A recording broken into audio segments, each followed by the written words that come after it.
좀 우울한 얘기들만 좀 있었잖아요. 아니요, 전 너무 행복했는데. 행복했어요? 진짜 행복했어요. 오늘도 행복한 시간. 장바구니 비우면 행복했구나. 안녕하세요. 안녕하세요. 별일 없이 다 잘 지내고 있습니까? 네. 우리가 예레미야서 공부를 하고 있는데 하여튼 예언서의 이야기는 언제나 좀 마음 무겁죠. 야단 맞고 이렇게 살면 안 된다 하는 얘기.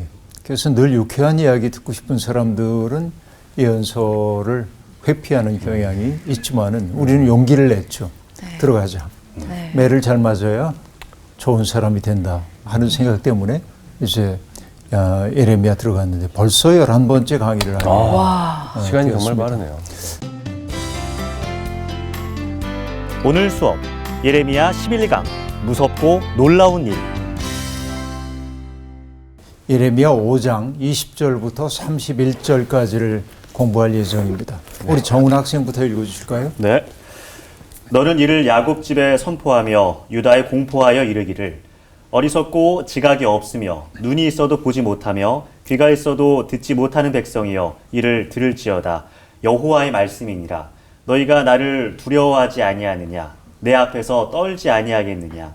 내가 모래를 두어 바다의 한계를 삼되 그것으로 영원한 한계를 삼고 지나치지 못하게 하였으므로 파도가 거세게 이나 그것을 이기지 못하며 뛰노나 그것을 넘지 못하느니라. 그러나 너희 백성은 배반하며 반역하는 마음이 있어서 이미 배반하고 갔으며 또 너희 마음으로 우리에게 이른 비와 늦은 비를 때를 따라 주시며 우리를 위하여 추수 기한을 정하시는 우리 하나님 여호와를 경외하자 말하지도 아니하니 너희 허물이 이러한 일들을 물리쳤고 너희 죄가 너희로부터 좋은 것을 막았느니라. 내 백성 가운데 악인이 있어서 새 사냥꾼이 매복함 같이 지키며 덫을 놓아 사람을 잡으며 새장에 새들이 가득함 같이 너희 집들에 속임이 가득하도다. 그러므로 너희가 번창하고 거부가 되어 살찌고 윤택하며 또 행위가 심히 악하여 자기 이익을 얻으려고 송사 곧 고아의 송사를 공정하게 하지 아니하며 빈민의 재판을 공정하게 판결하지 아니하니 내가 이 일들에 대하여 벌하지 아니하겠으며 내 마음이 이 같은 나라에 보복하지 아니하겠느냐 여호와의 말씀이니라. 이 땅에 무섭고 놀라운 일이 있도다. 선지자들은 거짓을 예언하며 제사장들은 자기 권력으로 다스리며 내 백성은 그것을 좋게 여기니 마지막에는 너희가 어찌하려느냐. 네, 오늘 읽은 본문 말씀이 여호와께서 백성들에게 이르시는 말씀인데 20절에 보면 너는 이를 야곱 집에 선포하여라 라고 얘기하죠. 예. 이스라엘을 지칭하는 말인데 이스라엘 집이라고 안 하고 있습니다. 야곱 집이라고 얘기하고 있죠. 왜 그럴까요? 특별히 야곱 집이라고 얘기할까요? 어렵죠? 네. 그런데 우리가 흔히 야곱의 12아들들이 이스라엘 전체를 포괄하잖아요. 지파. 12지파. 예. 네. 그러니까 여기 야곱집이라고 얘기하고 있는 것은 예레미야가 대상으로 삼고 있는 선포의 대상들은 남왕국 유다이지만 그러나 이미 망해버린 이스라엘 그들까지도 포괄하는 메시지인 거죠. 그러니까 지금 사라져버렸다고 해가지고 그들을 도외시하고 있는 게 아니고 망해버린 이스라엘 백성들 나라는 망했지만 사람들은 남아있잖아요. 네. 그러니까 그들까지도 하나님의 말씀을 들어야 하는 거예요. 그러니까 예레미야의 마음속에는 나라는 분단되었을는지 모르지만 하나님의 마음 안에서 바라볼 때는 분단이 없는 것이라고 얘기할 수 있겠죠. 우리는 때때로 민족의식을 가지고 살아야 합니다. 그죠? 우리가 나라에서 살고 있으니까 민족의식을 가져야 돼요. 그러나 신앙생활을 한다고 하는 것은 민족주의적인 감정을 뛰어넘을 수 있어야 합니다. 너무나 많은 분들이 민족의식 속에 갇혀서 더 이상을 바라보지 못할 때가 많이 있는데 결국 신앙은 조금 어려운 말로 얘기하자면 외부를 사유할 수 있는 능력이에요. 그러니까 이 속에만 갇혀서 지내는 게 아니라 이것을 뛰어넘는 새로운 질서를 바라볼 수 있을 때 비로소 우리의 현실을 바꿔낼 수 있는 혁명적 힘이 거기서 나오죠. 이 속에 갇혀만 있으면 안 돼요. 그러니까 신앙생활을 하는 보람은 뭐냐? 다른 삶을 상상할 수 있는 능력이 있어야 한단 말이죠. 그러니까 세상은 끝없이 경계를 만들고 있지만은 신앙인들은 경계 너머를 사고하는 그런 노력들이 필요한 거죠. 한국 교회에 가장 필요한 것도 그런 상상력이라는 생각이 들거든요. 여기 이제 야곱집이라고 한 말이 그냥 지나가 버릴 수도 있지만은 생각해 보면 놀라운 얘기란 말이죠. 그렇게 야곱집, 망해버린 북왕국까지 포함하고 있는데, 그런데 그들에게 공포하는 내용이 뭐냐면 어리석고 지각이 없으며 눈이 있어도 보지 못하며 귀가 있어도 듣지 못하는 백성이요 이를 들을지어다. 자, 그 백성들을 얘기하고 있는데 참 안타까운 평가입니다. 어리석다, 그리고 지각이 없다 하고 얘기하고 있습니다. 자, 들을지어다 라고 말하고 있는데 사실 21절은 우리말 번역으로는 들을지어다 라는 말이 맨 마지막에 나오지만 네. 히브리어의 구조식은 맨 처음에 나옵니다. 들을지어다. 네. 이렇게 이제 강력하게 얘기하는 거예요. 우리가 옛날에, 요즘은 그런 말 안 쓰지만은 선생님들이 아이들이 와글와글 떠들고 있어요. 주목. 주목. 그런 거 기억나요? 네. 네. 합주기가 됩시다. 그 세대구나. 우리는 주목이야. 주목이죠. 네, 주목. 네. 주목. 그러니까 여기에 지금 이제 들을지어다는 주목이야. 이제는 한번 좀 강력한 얘기를 하고 있어요. 그리고 그들을 말하는 것은 어리석고 지각이 없으며라고 말하고 있는데, 어리석음으로 번역한 이 단어가 똑같은 단어가 전도서에서는 오매함으로 번역이 되고 있어요. 오매함. 뭐 오매함이라는 거 번역하면 어리석음이 되지만 오매라고 하는 한자가 이제 어리석을 우자가 있잖아요. 예. 네. 이렇게 이게 우매인데 여기에 나오는 요 글자는 짐승의 발자국을 뜻하는 형상화해 놓은 것인데 그냥 이게 옹자이기도 하고 우자이기도 한데 거기에 마음심자가 있습니다. 어리석음이에요, 이게. 어리석음. 근데 이게 매라고 하는 글자를 보면 가만히 보면 날일자가 있고 아직 미자, 그렇죠? 아직 시작되지 않았음을 뜻해요. 그럼 뭘까요, 이 매가? 아직 해가 떠오르지 않았어. 이 새벽 매자예요. 새벽에는 어두침침하잖아요. 네. 그러니까 우리가 어리석고 지각이 없어서 어두침침해요. 완전히 어두운 것도 아니고 그렇다고 해서 밝은 것도 아니고 오매한 이런 거라고 얘기할 수 있습니다. 그러니까 그 백성을 지금 일컫는 말이 뭐냐? 어리석다라고 얘기합니다. 영원한 빛의 부재 상태. 새벽이라고 하는 것은 빛의 부재입니다. 아직 빛이 그들 가운데 비춰지지 않고 있는 현실을 얘기하고 있습니다. 그렇죠. 하나님의 백성이기 때문에 율법의 말씀을 받았으니까 빛이 아주 없는 건 아니에요. 네. 그러나 문제는 뭐냐면 율법의 말씀은 알아요. 그러나 그 말씀대로 살려고 하지 않아요. 바로 그것이 매의 상태입니다. 그렇죠. 어리석음, 네. 어두움이에요. 영원한 빛의 부재입니다. 더 큰 문제는 뭐냐면 이런 우매함 속에 있음에도 불구하고 스스로 빛 가운데 있다고 생각한다는 거죠. 나는 아는 자예요. 슬프다. 슬프죠.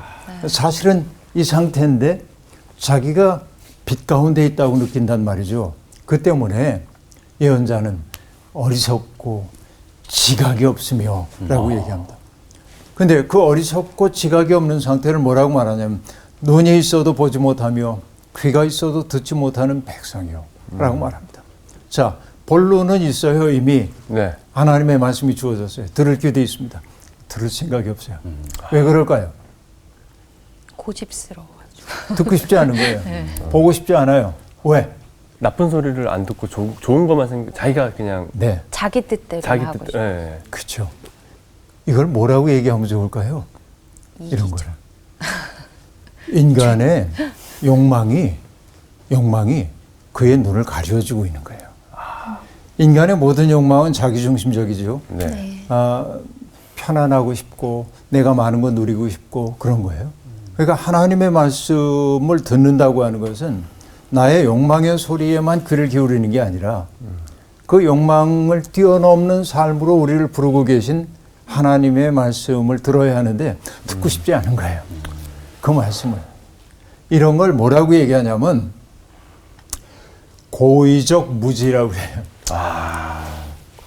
안 들려요 그러는 거. 네. 무슨 얘기인지 알겠죠? 네. 그러니까 아유, 우리가 답답하네요. 안 들려요. 듣기 싫은 소리 안 들으려고 하잖아요. 네, 귀를 막아버렸네요, 그렇죠? 그냥. 네.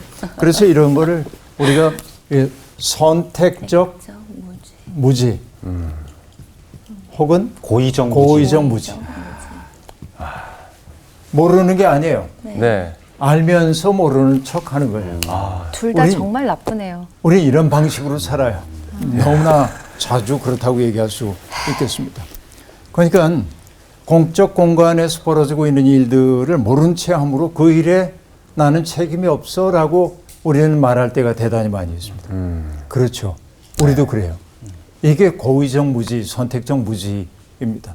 이 땅에서 벌어지고 있는 악의 현실을 바라보면서 짐짓 고개를 돌리고 난 몰랐어. 이렇게 얘기해요. 그렇죠? 나치가 정말 그 2차 세계대전 때 너무나 많은 사람들을 죽이잖아요. 네. 그리고 이 히틀러에 의해서 유대인들과 집시들과 장애인들과 그렇죠? 수많은 사람들이 학살을 당하는데 너무나 많은 독일인들이 난 그런 일이 있는지 몰랐어 라고 얘기해요. 정말 몰랐을까요? 모르고 싶었던 거예요. 네. 모르고 싶었던 거예요. 이런 거를 고의적 무지 혹은 선택적 무지라고 얘기를 해요. 근데 여러분 이런 사람들을 일컫는 말이 뭔지 아세요? 바보예요. 바보요? 바보요? 네. 그러니까 우리가 영어로 바보, 이디어. 이디어. 이디엇이잖아요. 네. 저 이디엇이라고 하는 말은 이디어테스라고 하는 그리스어에서 나와요. 이디어테스의 뜻은 뭐냐면 공적인 일에는 무관심한 채 자기 일에만 관심을 갖는 사람이 이디어테스예요. 그러니까 바보는 머리가 나쁘다, IQ가 나쁜 사람이 아니라 예. 그렇죠. 자기 일에만 몰두하고 있는 사람이 어떤 의미에서는 바보예요. 고의적 무지 속에 살고 있는 거죠. 그러니까 눈이 있어도 볼 생각이 없어요. 왜? 보고 싶지 않아요. 귀가 있어도 안 들어요. 듣고 싶지 않기 때문에 그렇습니다. 그래서 그들을 무지하고 지각이 없다고 얘기하는 거예요. 야. 어리석다고 얘기하고 있는 것입니다. 그렇죠? 그래서 예수님도 비유를 들려주실 때 귀 있는 자는 들을지어다 라고 말합니다. 안 들을 사람들은 전혀 안 들려요. 그게. 귀가 있어야 들리는 거예요. 들을 마음이 있어야. 그죠? 이렇게 얘기합니다. 그 다음에 22절 볼까요? 여호와께서 이제 말씀하십니다. 그 백성들이 너희가 나를 두려워하지 아니하느냐, 내 앞에서 떨지 아니하겠느냐, 내가 모래를 두어 바다의 한계를 삼되 그것으로 영원한 한계를 삼고 지나치지 못하게 하였으므로 파도가 거세게 이나 그것을 이기지 못하며 뛰노나 그것을 넘지 못하느니라. 자, 이게 성경에서 기가 막힌 얘기인데요. 여러분 파도가 철썩철썩 쳐오는 기세를 보면 얼마나 놀랍습니까? 네. 파도가 치는 게 왜 파도가 치는 거죠? 중력? 달의 네. 힘. 달의 인력. 인력. 달 때문에 이제 파도가 치는 거죠. 그러니까 파도가 추석추석 치는 이거 바라보면 우리가 마음이 얼마나 넓어져요. 그렇죠. 그 소리만 듣고 있어도 좋죠. 네, 편안해요. 파도의 소리가. 그런데 바다가 영원히 푸르게 유지되고 있는 까닭은 뭘까요? 순환을 하기 때문에 그런 거예요. 순환을 하기 때문에. 그거를 네. 어느 시인은 이렇게 표현했어요. 앞물결이 뒷물결에게 자리를 내주기 때문이래요. 그렇죠? 파도가 문간에 왔다가 있는 자리를 내줘야 다음 파도가 오는 거예요. 네. 이게 순환하는 거인 네. 거죠. 세상 이치가 다 그런 것 같습니다. 때가 되면 물러나줘야 다음 세대가 들어오고 그러는데 난 절대 물러날 수 없어 하고 버티고 있는 사람들이 있죠. 세상에는. 네. 왜 굉장히 깊이 공감하는 표정이에요? 제가 그렇게 된 것 같아요. 저도 요즘 그런 걸 느끼고 네. 있어요. 아, 그래요? 네, 후배들에게 물러나줘야지. 아, 또 베테랑이 또 있어야 또. 베테랑이 여기서 있어요. 또. 네. 근데 어쨌든 그 파도가 막 쳐오는 거 보면은 그냥 다 땅을 삼킬 것 같은데 여기 놀라운 게 하나님이 바다의 한계를 정하셨는데 뭐를 정했냐면 모래를 가지고 정했대요. 낭만적이야. 정말 그 모래사장에 와가지고 멈추잖아요. 네. 맞아요. 세상에서 보면 모래라고 하는 건 정말 점성도 없고 아무것도 아닌 것처럼 보이는데 그 앞에서 파도가 잠잠해져 버리고 마는 거지. 이게 하나님이 정하신 이치라는 거죠. 물론 이걸 과학적 렌즈를 가지고 들여다보면 무슨 소리예요? 해일이 일어나면 다 넘치는데 네, 똑똑하십니다. 네, 정말 대단히 똑똑하십니다. 이렇게 얘기해야지만은 그러나 이게 일상적인 얘기인 거죠. 그러니까 세상의 모든 것들이 하나님이 정해진 한계 속에서 움직이고 있다는 것이죠. 계절의 순환도 역시 마찬가지고 우리 인생도 똑같습니다. 태어남이 있으면은 떠남이 있는 거죠. 그래서 태어남과 죽음 사이를 우리가 인생이라고 얘기하잖아요. 태어남만 있고 죽음이 없다고 하면 끔찍한 일입니다. 죽음이 있기 때문에 인생은 의미가 있습니다. 자, 의미가 발생하는 것은 어디냐면 시간적 한계가 있다고 느낄 때 내 생을 의미 있게 살고 싶어져요. 무한히 이게 이어진다고 한다면 권태에 빠질 수밖에 없는 거예요. 인생이라는 게. 하나님은 그렇게 우리의 삶을 만들어 내셨다는 거죠. 그래서 제일 중요한 게 뭐냐면 잘 산다고 하는 건 경계선을 지키는 거예요. 하나님이 정해놓으신 경계선을 지킬 수 있어야 합니다.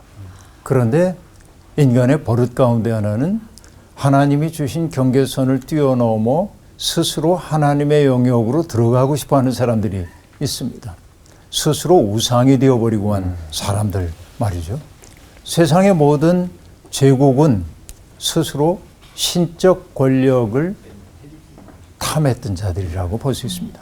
그렇죠. 이게 이제 세상의 모습이라고 볼 수 있습니다. 한계를 정해준다는 것은 매우 중요합니다. 네. 교육도요, 아이들에게 어떤 일들을 자유롭게 할 수 있도록 해줘야 합니다. 그래야 창의성이 나오죠. 네. 그러나 교육에서 포기되어서 안 되는 것 가운데 하나가 해서는 안 되는 이 일의 한계를 정해주는 일. 예. 그렇죠. 걔가 아무리 울더라도 이건 안 돼라고 분명한 한계를 지어주지 않는 건 교육이 아닙니다. 네. 그렇죠. 이 둘 사이가 아주 유난하게 갈 때 아이는 한계를 알면서도 창의적인 아이디어를 가지고 살 수 있다고 얘기할 수 있죠. 그러나 이 백성들은 그런 한계를 넘어서려고 했어요. 바로 그 얘기를 뭐냐면 경외함이 없는 삶이다. 이런 말로 요약할 수 있겠습니다. 그러니까 그들은 경외하지 않기 때문에 하나님을 배반하고 반역하는 마음에 사로잡혔다는 거예요. 이게 23절입니다. 자, 여러분 배반하고 반역했다라고 말하는데 인간은요 이상하게 하지 말라는 일을 하고 싶어하는 본능이 있어요. 네. 그렇죠. 청개구리 심보죠. 네. 청개구리 심보인데 저는 이걸 뭐라고 얘기하냐면 금지는 유혹이다. 뭘 하지 말라고 그러면 하고 싶어. 갑자기 매혹적으로 보여요. 네. 뭐 하지 말라고 그러면. 저 열매 따먹으면 안 돼. 하고 얘기하면 그 전엔 그 열매에 별로 관심이 없었어요. 근데 갑자기 안 돼라고 얘기하는 순간 보암직도 하고 먹음직도 하고 지혜롭게 할 만도 하고 성경의 표현이 기가 막힙니다. 이게. 아담과 하와를 유혹했던 게 바로 그런 거잖아요. 예. 금지가 유혹이에요. 여러분, 제가 이제 70년대 대학을 다녔습니다만은 70년대에 많은 검서들이 있었습니다. 읽으면 안 되는 책들이 국가에 의해 지정되잖아요. 가지고 있는 것만으로도 붙잡혀가요. 예, 예. 네. 그러니까 아무도 안 읽었을까요? 아니요. 그렇지. 아니요. 엄청 읽었어요. 숨어서 읽었겠죠. 네. 어마어마하게 돌려봐. 그러고 이제 뭐 어쨌든 정말 두렵고 떨리는 마음으로 돌리고 그러니까 얘가 금지된 것이기 때문에 더 매혹적이에요. 숨어서 막. 근데 이제 80년대 와가지고 조금 좀 열어놔요. 괜찮아 그런 거 읽으라고. 갑자기 얘가 매혹을 좀 잃어버렸어요. 시들시들해. 시들시들해요. 언제라도 내가 누릴 수 있으니까. 야, 신기하다. 이게 신기하죠. 그래서 금지는 유혹이에요. 하지 말라고 그러면 더 하고 싶어지는 인간의 본능이죠. 이런 게 어쩌면은 인간의 원죄를 얘기할 때 바로 이런 태도를 가리키는 건지도 모릅니다. 그러니까 여기 그 이스라엘 백성들이 배반하고 반역하는 마음에 사로잡혔다라고 얘기합니다. 이게 사로잡힘이 무서운 거예요. 사로잡혔어. 여러분 어떤 분은 구원의 체험을 얘기할 때 이런 말로 설명을 합니다. 궁극적 관심이라고 얘기하는데 여러분 이게 궁극적 관심이에요. 우리가 이제 궁극적이지 않은 것들에 대한 관심들이 있잖아요. 저거 예쁜데 이런 거 그냥 즐기고 넘어가는 거예요. 일상적인 것들. 그렇죠. 일상적인 것들. 그건 자선적 관심이라고 얘기할까요? 궁극적 관심이라는 건 내 삶 전체를 뒤흔들어 놓는 관심이에요. 그러니까 내 인생을 걸고 반응하도록 만드는 거예요. 그래서 궁극적 관심에 사로잡힌 상태. Being grasped by ultimate concern 이라고 말하는데 궁극적 관심에 사로잡힌 상태예요. 사로잡힘이라고 하는 것은 어떤 거예요? 나를 압도하는 체험이에요. 내가 사로잡혀야지 그래서 사로잡히지 않아요. 어느 날 갑자기 나를 그냥 확고하게 붙들고 놓아주지 않는 거예요. 하나님의 은혜를 경험한 사람들이 사로잡힘의 경험을 한단 말이죠. 은혜에 사로잡힘 얼마나 좋겠습니까만 여기 뭐라고 지금 얘기를 하고 있죠? 그들이 사로잡힌 건 전혀 다른 거입니다. 이제 하나님의 뜻을 배반하는 이런 것들에 반역하는 마음에 사로잡혔다는 건 뭐야? 자유가 없어요. 맞아요. 내가 뭔가에 사로잡히고 나면은 그 사로잡힌 대상이 나를 움직이는 거죠. 그러니까 하나님을 반역하는 것이 자기의 삶의 본질처럼 되어버리고 말아요. 얼마나 슬픈 얘기인지 모릅니다. 근데 이것은 예레미야가 살던 그 시대의 사람만의 문제일까요? 아니요. 지금 다 우리의 모습이에요. 우리도 이렇게 뭔가에 사로잡혀 살고 있지 않냐. 하나님의 뜻을 배반하고 반역하는 이런 삶을 살고 있는 거 아니냐 하는 얘기입니다. 그래서 24절은 지각 없는 백성, 경외심을 잃어버린 백성들의 굳은 마음을 드러내고 있는데요. 그들은 이렇게 얘기한다는 거예요. 너희 마음으로 우리에게 이른 비와 늦은 비를 때를 따라 주시며 우리를 위하여 추수기한을 정하시는 우리 하나님 여호와를 경외하자 말하지도 아니하노니 이렇게 말합니다. 이 얘기는 뭐냐면 내가 누리고 살고 있는 것을 당연하게 여기는 거예요. 그것이 하나님으로부터 주어진 선물이라는 사실을 잊어버린 채 내가 누리고 있는 것들이 언제나 당연한 것처럼 느끼는 거예요. 여러분 제가 이 성서학당 통해 끝없이 했던 얘기가 뭐냐면 당연의 세계에 없는 게 있는데 뭐죠? 감사. 그렇지. 당연의 세계는 감사가 없어요. 당연하면 감사하지 않은 거죠. 그렇죠. 사실은 이제 우리가 자식들을 키우다 보면 자식들이 부모님에게 감사합니다 이런 거 잘 안 하잖아요. 맨날 돌봐주는데 그 부모의 사랑이 당연해요. 아이는. 근데 나중에 알게 되는 거죠. 부모님이 우리를 위해 얼마나 많은 희생을 했는지. 그때 비로소 참 감사합니다. 그러니까 내가 그럴 만한 자격이 있어서가 아니고 그냥 값없는 사랑을 주신 거죠. 근데 또 따지고 보면 사랑을 받는 대상인 자녀들도 부모를 키워요. 네.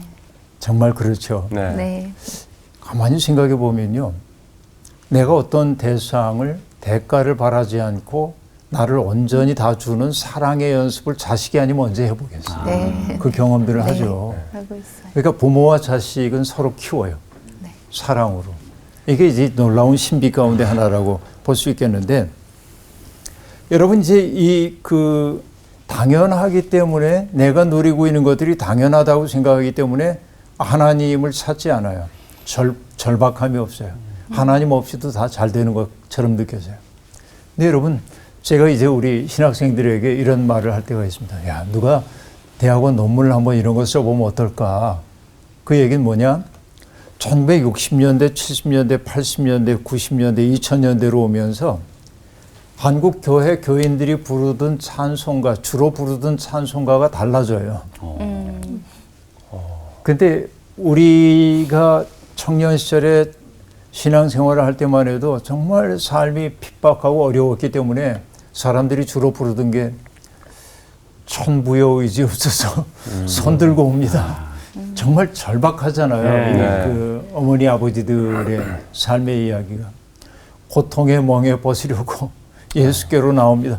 고통의 멍에 너무 힘들어. 근데 요즘 이 찬송가 잘 안 불려져요. 왜? 절박함이 사라졌어요. 그냥 살만해진 거예요.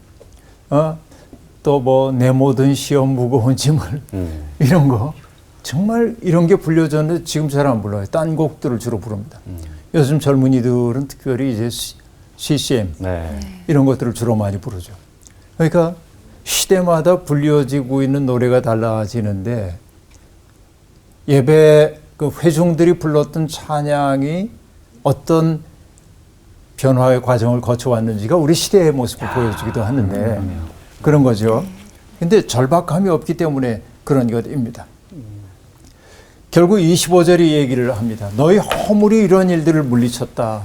너의 허물이 하나님께 정말로 감사하는 그 마음을 물리쳐버리고 말았고 너희 죄가 너희로부터 좋은 것을 막았느니라 하고 말합니다. 여기에 허물이라고 되어 있는 앙언이라고 하는 이 단어는 뒤틀림, 삐뚤어짐, 타락.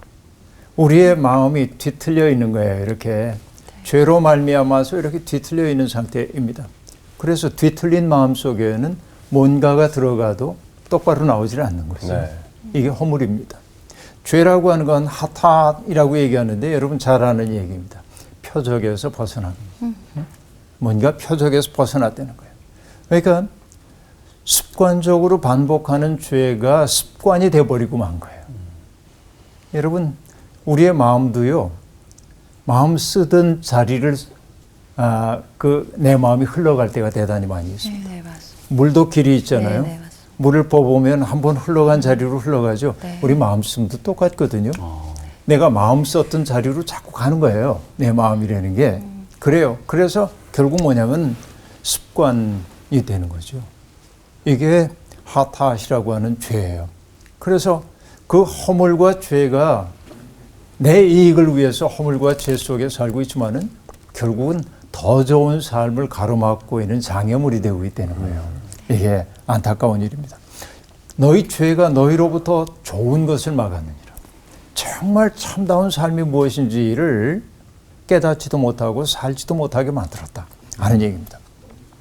자, 그러면 이런 삶을 사는 이들에게 주어지는 건 뭐죠? 심판. 이제 심판 얘기입니다. 26절 이렇게 말합니다. 내 백성 가운데 악인이 있어서 새 사냥꾼이 매복함 같이 지키며 덫을로와 사람을 잡으며. 자, 이게 기가 막힌 얘기인데요. 사람을 잡는 사람들이 생겨나죠. 악인들입니다. 흉악한 사람들이. 네.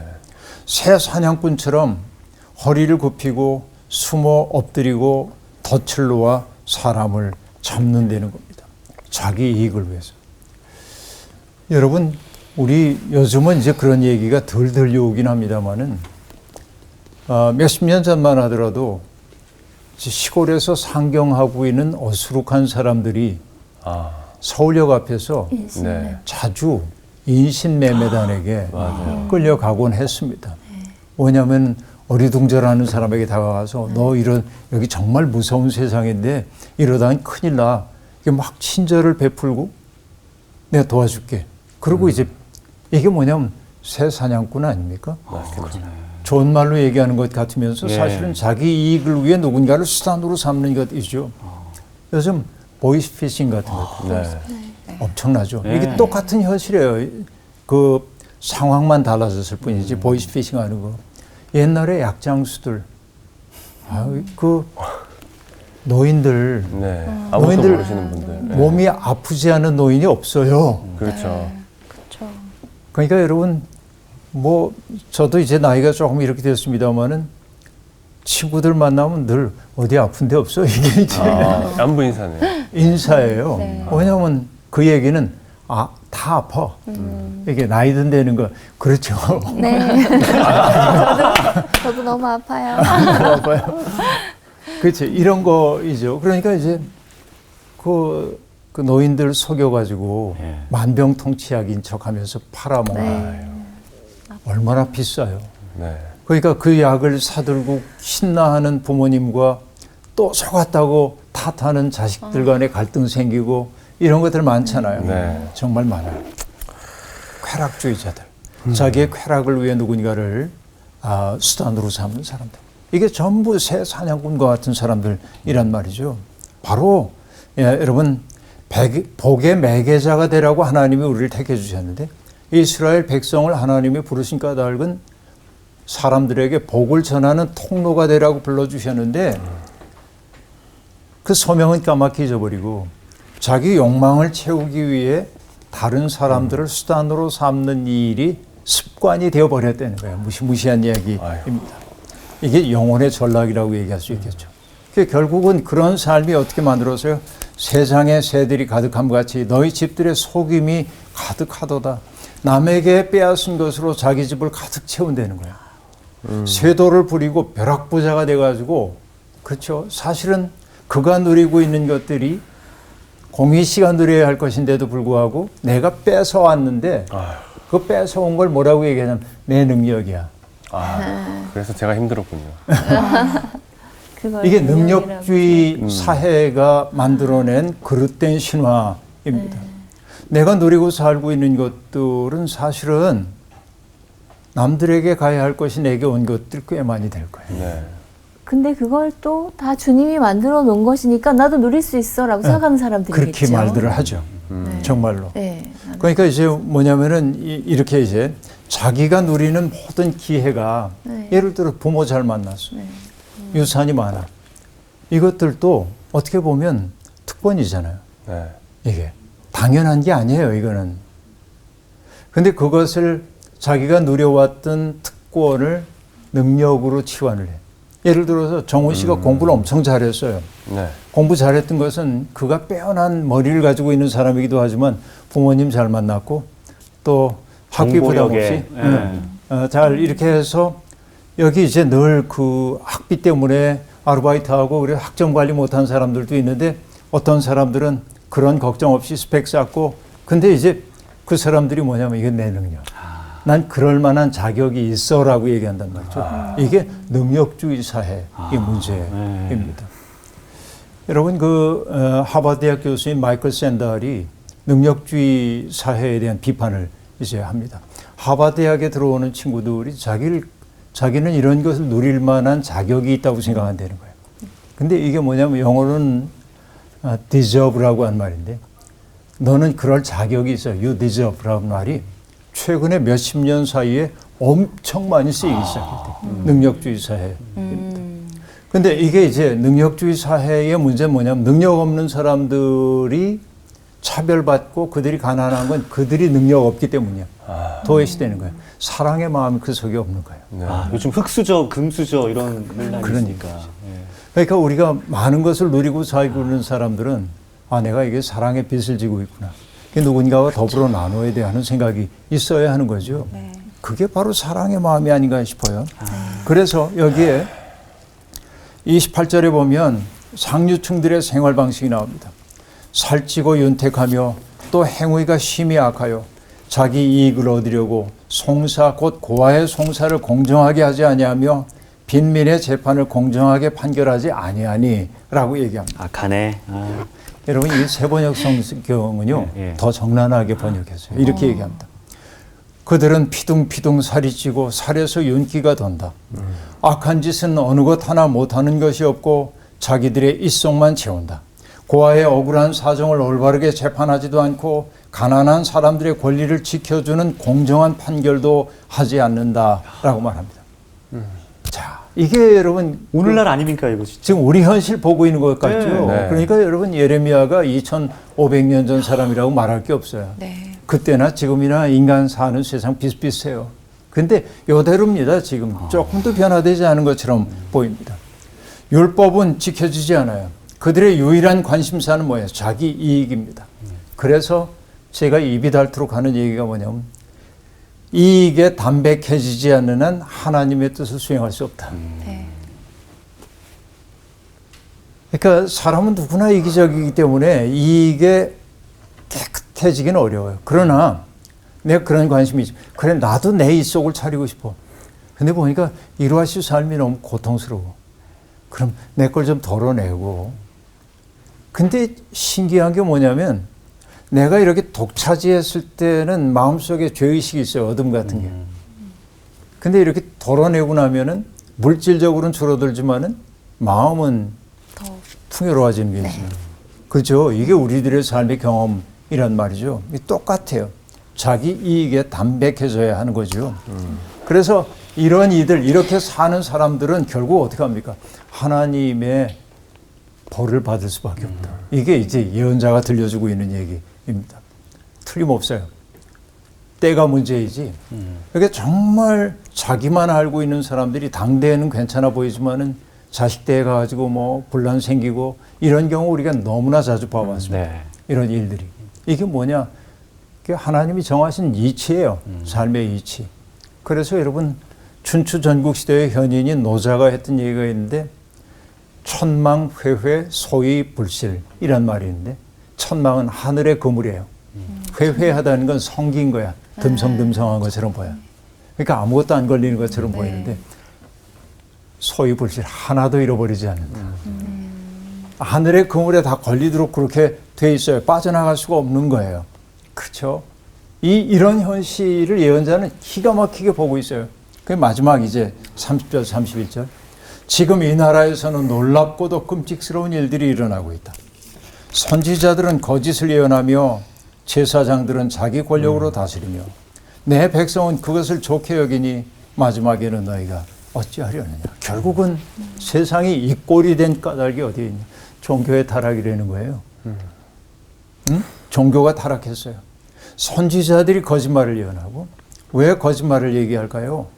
앞서도 얘기한 것처럼 선지자들이 해야 할 일은 이 시스템 속에서 사고하는 게 아니라 이것을 뛰어넘는 하나님의 네. 생각이 어떠한지를 가지고 내 역사를 비추어 줘야 돼. 그런데 거짓 선지자들은 뭐냐면 이 시선을 버리고 이 안에서 사람들이 듣고 싶은 말만 한단 말이죠. 네. 이게 거짓 선지자들이에요. 그 거짓 선지자들이 그러는 까닭이 뭐냐면 권력의 편에 서는 순간 자기에게 돌아올 것이 많기 때문에 그렇습니다. 그렇죠? 권력의 편에 설 때 돌아오는 게 많아요. 선지자뿐입니까? 제사장도 똑같죠. 자기들의 지위를 특권으로 삼아서 스스로 자족할 뿐 백성들을 하나님께로 인도하려는 생각을 갖지 못하고 있고 그런데 더 안타까운 건 뭐냐? 백성들조차 그걸 좋아합니다. 왜? 아까도 얘기한 대로 나는 그거 누리지 못하는데 나도 누릴 수 있을 거야 라고 하는 환상 속에 살아요 언제나. 그러니까 내게도 기회가 올 거예요. 절대 안 오거든요. 복권을 사잖아요. 복권을. 예. 복권 얘기하니까 사진작가인 우리 선배님이 사진 전시회를 한 적이 있는데 쭉 찍다가 이제 도시의 어둠을 찍어요.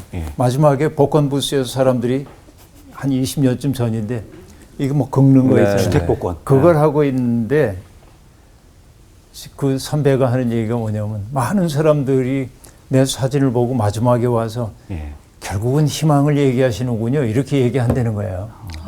근데 자기가 하고자 했던 얘기는 뭐냐면 절망의 깊이를 얘기하기 위해 이걸 찍어서 올려놓은 건데 사람들은 거꾸로 해석을 하는 거예요. 그렇죠. 어떻게 보면 복권에 당첨되는 사람도 있어요. 물론. 네. 근데 정말 극소수에 지나지 않고 대부분은 맨날 희망만 사다가 절망에 빠지는 거죠. 그러니까 선지자들, 거짓 선지자들이 으스댐에 사는 것은 거짓 제사장들이 으스댐에 사는 것은 그들을 좋게 여기는 백성들의 무지 때문이에요. 그렇죠. 그러니까 어떻게 보면 두 가지 역사의 방향이 있어요. 선지자와 제사장이 아까 얘기한 대로 초월의 방향에서 하나님의 뜻이 무엇인지를 이렇게 알려주거나 이것이 사람들에게 파급력을 갖거나 아니면 백성들이 똑똑해져서 그런 소리 하지 마십시오. 그것은 막스가 얘기하듯이 아편과 같은 것입니다. 우리는 그런 종교, 그런 하나님 알지 못합니다. 그런 얘기 하지 마십시오. 교인들이 분별력을 갖고 말하기 시작할 때 말하는 이들이 조심스러워지고 자기의 견해를 더 깊은 곳에서 끌어올 수도 있겠죠. 이 두 가지 방향이 함께 가야 할 것 같아요. 오늘의 결론은 2500년 전의 현실과 우리의 현실이 다르지 않구나. 소름. 이 이현서의 이야기는 과거의 이야기가 아니라 우리의 현실이구나 하는 생각을 해봤습니다. 오늘 수업 여기서 마칠게요. 고맙습니다.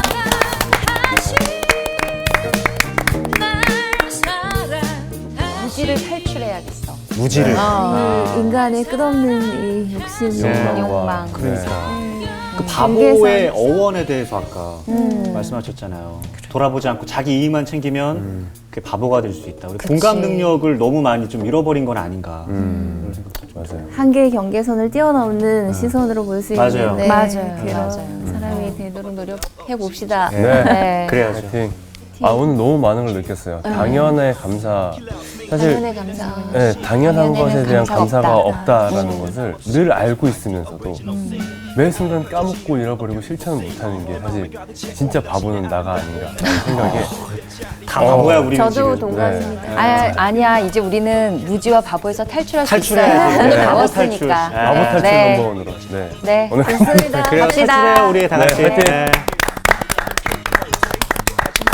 소름. 이번 주 퀴즈입니다. 미리암이 모세를 비방하여 하나님께 받은 벌은 무엇인가요? 1번 나병에 걸림, 2번 불뱀에 물림, 3번 땅이 갈라져 삼킴. 정답을 아시는 분은 CBS 성서학당 홈페이지에 정답을 올려주시거나 우편으로 보내주시면 됩니다.